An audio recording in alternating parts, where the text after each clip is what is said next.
Since he served in the House for more than 3 decades, many believe South Carolina Representative James Clyburn was the first black man from the state elected to Congress. But 95 years before him, there were 8 others. And in his new book, The First 8, A Personal History of the Pioneering Black Congressmen Who Shaped the Nation, the former whip and third-ranking House Democrat details their often untold story. I had a chance to sit down with Representative Clyburn yesterday. First, about the shutdown. We understand that you have suggested to Senate Democrats that they not give in to Republican demands. Of course, as you know, 8 Democrats decided to vote to advance the funding bill. What do you make of that decision? There are times when people see us doing things and they wonder, well, why did you do it that way? Well, the dynamics in the House dictate why we would do it the way we did it. And maybe the dynamics in the Senate dictates it here. There are people who voted for this in the Senate, although that I have a great deal of admiration and respect for.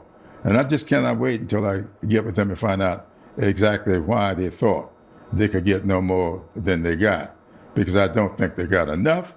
Maybe they know better than I do. As you know, Speaker of the House Mike Johnson has said that the responsibility of this government shutdown is squarely on the shoulders of the Democrats. What's your message to him?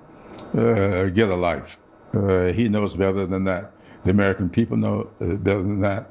And that's why they demonstrated at the polls recently not just in New Jersey and Virginia and here in New York, but down in Mississippi, down in Georgia, in races that nobody ever thought a Democrat would win.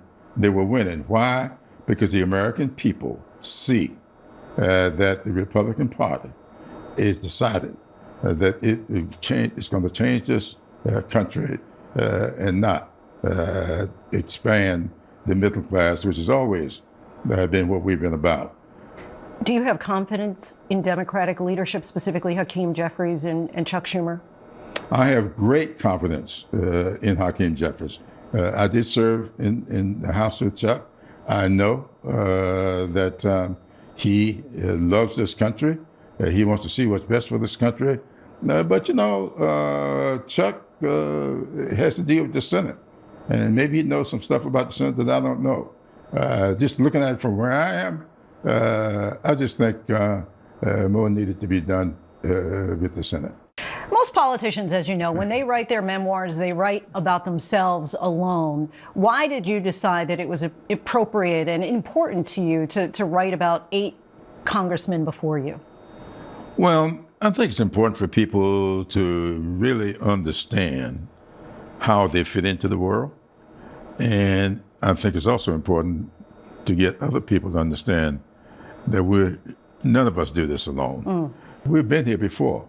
And I decided that these 8 men lived through a period of time that gives us a real good microcosm of where we are today. I would imagine that it's both a blessing and a bit of a burden to carry such a legacy. What would you say is the blessing? What's the burden? Well, they're both the same. I think I always say that people can be no more, nor will they be any less than what their experiences allow them to be. And so I've had some very blessed experiences. All of them have not been pleasant, but I've considered all of them to be blessings. In your estimation, when you look at America today, 2025, in comparison with some of the darkest and most dangerous moments in this country's history, are we better off? Oh, yeah.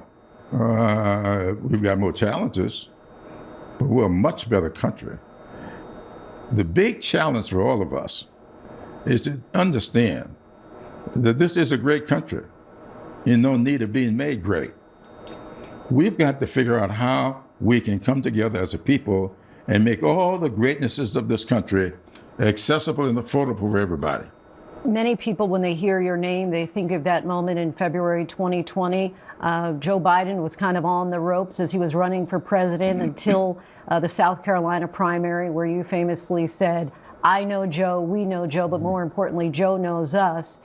What would you like your legacy to be? What would you like to be remembered for?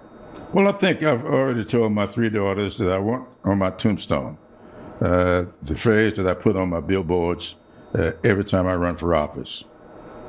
He did his best to make the America's greatness accessible and affordable for all. That's what I want my legacy to be, and I want it on my tombstone. They told me that they're going to do that. I'll clean the language up here a little bit tonight. Congressman, we thank you so much for your time. Thank you.